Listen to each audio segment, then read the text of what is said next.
అందరికీ నమస్కారం. మరి ఈరోజు కాజులూరు మండలం పల్లిపాలెం గ్రామంలో కాకినాడ ఆర్డీఓ గారు ఒక ల్యాండ్ విషయానికి సంబంధించి ల్యాండ్ సీలింగ్ కేసులు ఉన్నాయని చెప్పేసి, కేసు ఉందని చెప్పేసి మా కుటుంబ సభ్యులకు సంబంధించినటువంటి ల్యాండ్ ఈరోజు ఉదయం తెల్లవారుజాని 4 గంటలు 4:05 ఆ టైంలో వెళ్ళి సుమారు ఒక 200 మంది పోలీసులను తీసుకుని వెళ్ళి ఆర్డీఓ గారు, కాజులూరు తహసీల్దారు, రెవెన్యూ సెక్రటరీలు మొత్తం డిపార్ట్మెంట్ అంతా వెళ్ళి భయంకరంగా ఒక 3 మిషన్లు తీసుకెళ్ళి అక్కడ చెరువులన్నీ ధ్వంసం చేసి చుట్టారు. ఏంటి పరిస్థితి అనేటువంటిది చూస్తే ఇప్పుడు ల్యాండ్ సీలింగ్ యాక్ట్లో ఉంది భూ అనేటువంటిది ఒక సమాధానం చెప్తారు. దానికి సంబంధించినంత వరకు పల్లిపాలెంలో వ్యాసి వెంకట సుబ్బారెడ్డి అని చెప్పేసి ఒక ఆయన ఎప్పుడో పూర్వం 1976లో ల్యాండ్ సీలింగ్ యాక్ట్ కింద అతను డిక్లరేషన్ ఇచ్చాడు. ఆ డిక్లరేషన్ నమ్మి నీకు ఎక్సెస్ లేదని చెప్పేసి ఒక ఆర్డర్ కూడా ఆయనకి ఇవ్వటం జరిగింది. ఎక్సెస్ లేదని చెప్పేసి ఒక ఆర్డర్ కూడా ఇచ్చారు అతనికి 76లో. ఈ 76 తర్వాత 1976 తర్వాత ఈ జరుగుతున్నటువంటి సంవత్సరాల్లో ఆయన ఈ భూమి అమ్మేద్దామని చెప్పేసి బేరం పెట్టి 91 ఆ ప్రాంతంలో ఒక నూని శ్రీదేవి, అదేవిధంగా అప్పసాని మహాలక్ష్మి అనే వాళ్ళతోటి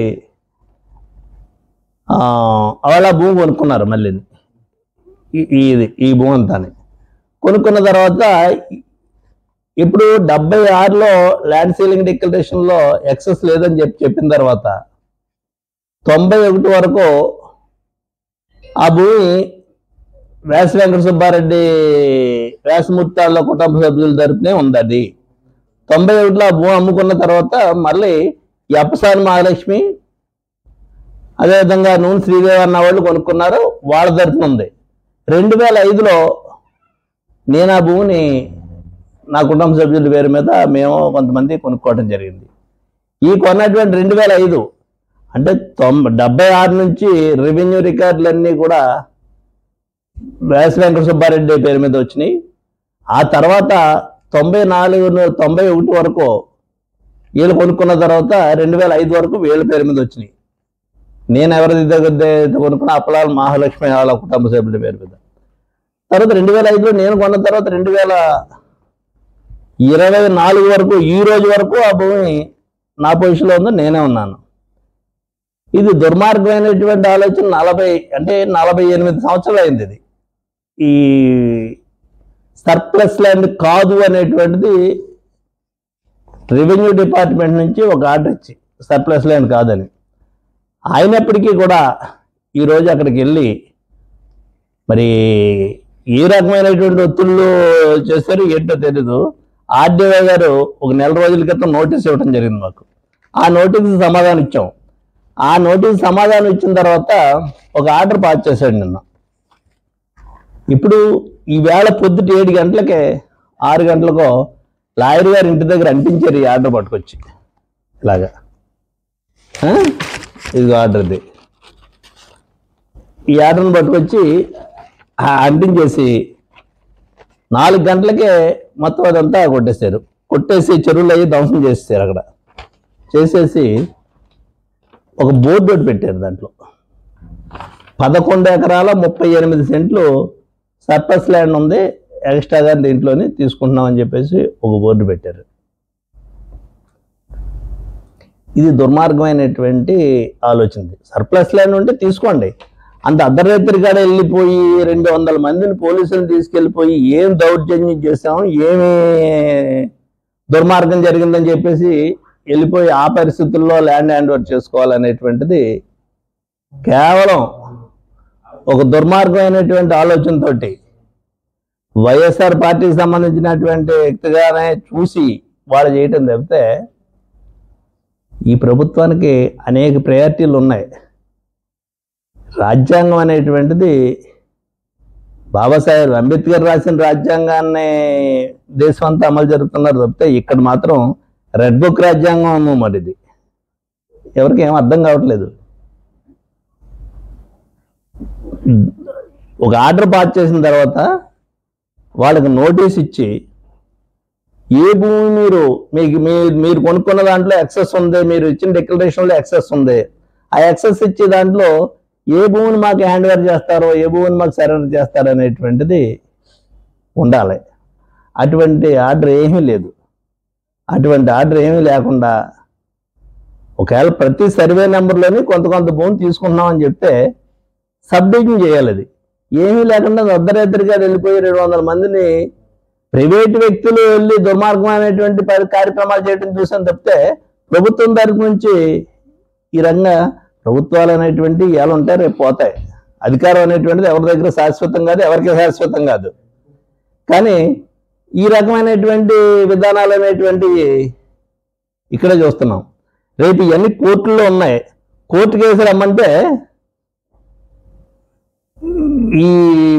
మేము చెప్పింది అమలు జరపాలి, రెడ్ బుక్ రాజ్యాంగాన్ని అని చెప్పిన వాళ్ళు ఎవరో కనపడరు. ఆర్డీఓ గారు కానీ, కలెక్టర్ గారు కానీ, రెవెన్యూ డిపార్ట్మెంట్ మాత్రమే కోర్టులకు తెరవలసినటువంటి పరిస్థితి వస్తుంది. కలెక్టర్ అనేటువంటి వ్యక్తి జిల్లాకి అందరికీ న్యాయం చేసేటువంటి విధంగా ఉండాలి. అంతేగాని ఈ రకమైనటువంటి విధానాలతోటి అన్యాయంగా దుర్మార్గంగా ఏ సర్వే నెంబర్లో ఎంత భూమి తీసుకున్నారో తెలియదు. ఇదిగో వాళ్ళు ఈరోజు పొద్దున అక్కడ పెట్టినటువంటి బోర్డు ఇది. దీంట్లో 11 ఎకరాల 38 సెంట్లు తీసుకుంటున్నాం అన్నారు. అంటే సుమారు 35 ఎకరాల భూమి ఉంది అక్కడ. 11 ఎకరాల 38 సెంట్లు ఏ సర్వే నెంబర్లో తీసుకుంటున్నారో ఏంటో తెలీదు. 200 మంది పోలీసులు ఉన్నారు. ఆ పొలం పక్క నుంచి వెళ్ళటానికి, లోపలికి వెళ్ళటానికి ఒక దారి ఒకటి ఉంది.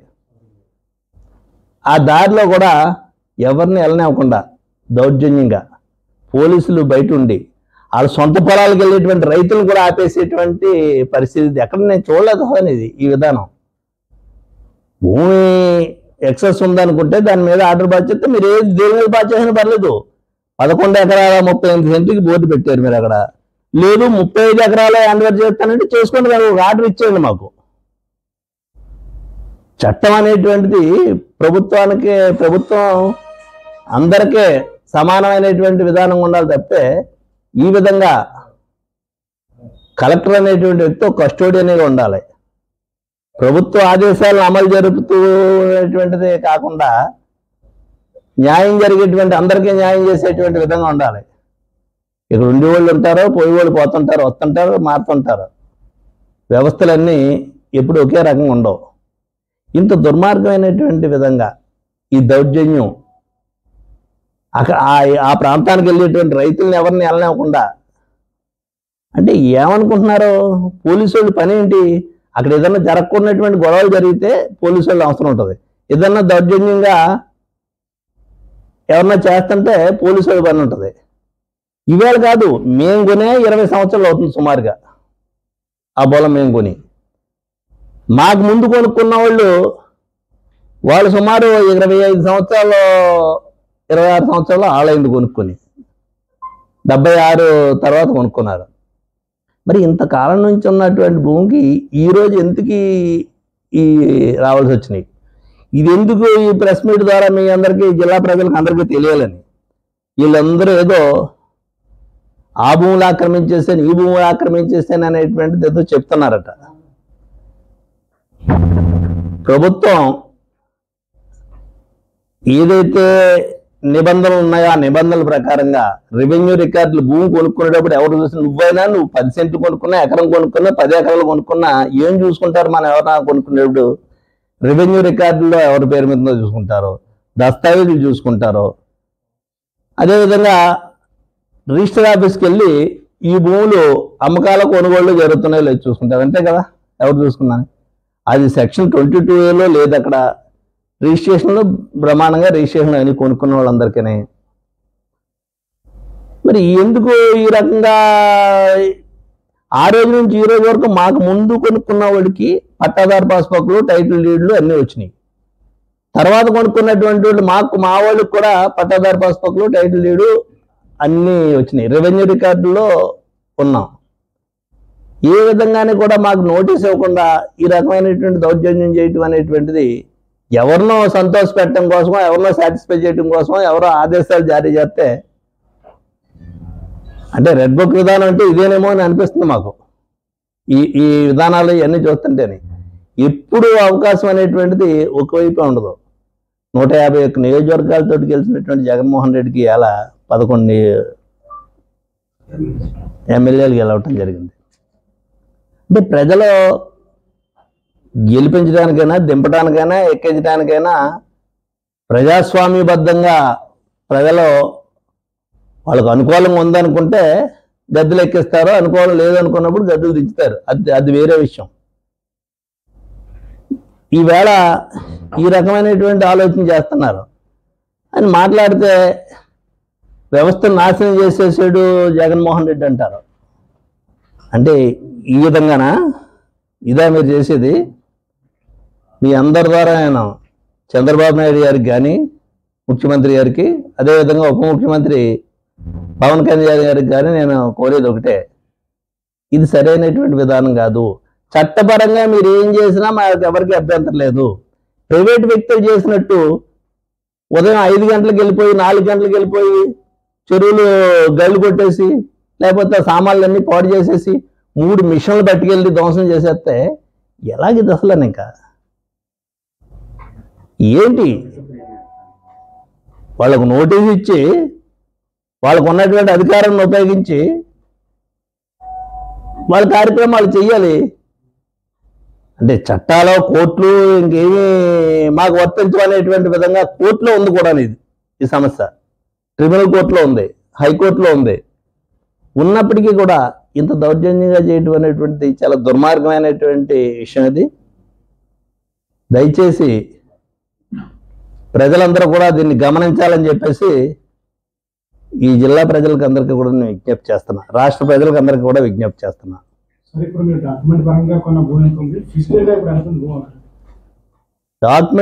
పరంగా కొన్న భూమి 34 ఎకరాలు చిల్లరే. డాక్యుమెంట్ పరంగా కొన్నది. సర్వే నెంబర్ వారీగా కాబట్టి చెప్తాను. డాక్యుమెంట్ రిజిస్ట్రేషన్ అయినటువంటి సర్వే నెంబర్లో అంతే ఉన్నది. దీంట్లో 11 ఎకరాలు సుమారు ల్యాండ్ సీలింగ్ లో తీసుకుంటున్నాం అని చెప్పేసి ఇప్పుడు బోర్డు చూపించాను మీకు. ఇదిగో బోర్డు నోటీసులో కూడా ఉంది. నోటీసులో ఎంత తీసుకుంటున్నాం అనేటువంటిది లేదు.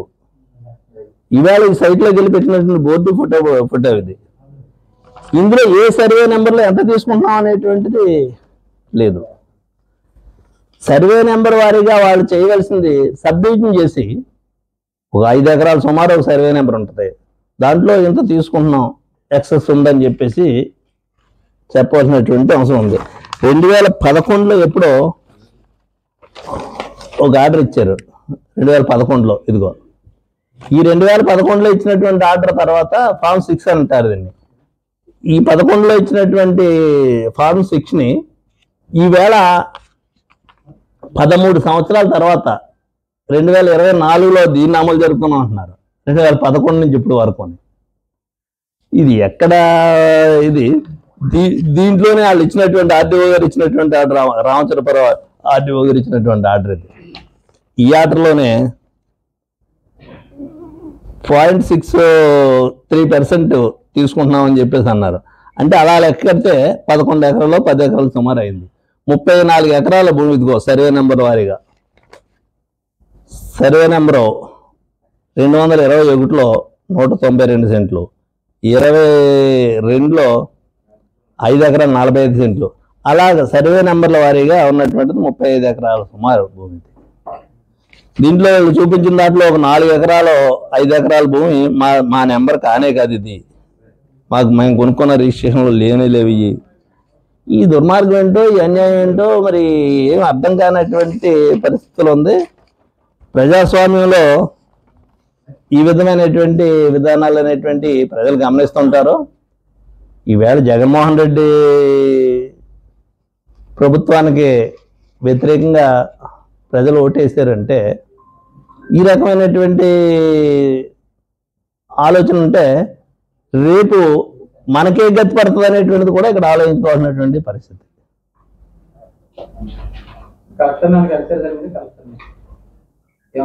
కలెక్టర్ని కలిసి అని చెప్పాం. మీరు ఏ సర్వే నెంబర్లో ఎంత తీసుకుంటున్నారు అనేటువంటిది చెప్పండి.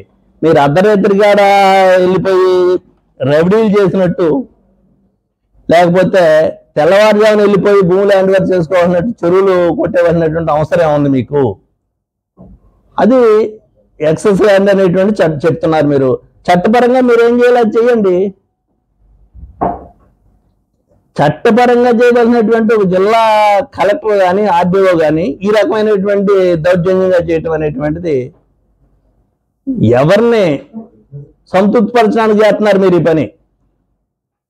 అధికారులు అన్న వాళ్ళు వేళ ఇక్కడ ఉంటారు, రేపు ఇంకో చోటకి వెళ్తారు. మేము రాజకీయ నాయకులుగా ఇక్కడే ఉంటాం. మేము పదవులు ఉన్నా బయట ఉన్నాను. నాకేమీ తెలియని కాదు అని 30 సంవత్సరాల నుంచి చూస్తున్నాం. ఈ రకమైనటువంటి పరిస్థితులు ఎక్కడా చూడలేదు నేను ఎప్పుడుని. 4 సార్లు గెలవటం జరిగింది, 4 సార్లు ఓడిపోవడం జరిగింది. ఈవేళ మళ్ళీ ఎమ్మెల్సీగా ఉండడం జరిగింది. న్యాయపరంగా చట్టపరంగా ఎటువంటి వాటికైనా ఎదుర్కొనేటువంటి పరిస్థితులు నేను ఉంటాను. ఎందుకంటే అనేక కష్టాలు అనేక సమస్యలు చూసి వచ్చినండి. ఈవేళ ఏం కొత్త కాదు ఇవన్నీ. పార్టీలు మారటానికి పార్టీల్లో ఉండటానికి దీనికి సంబంధం అనేటువంటిది కూడా లేదు.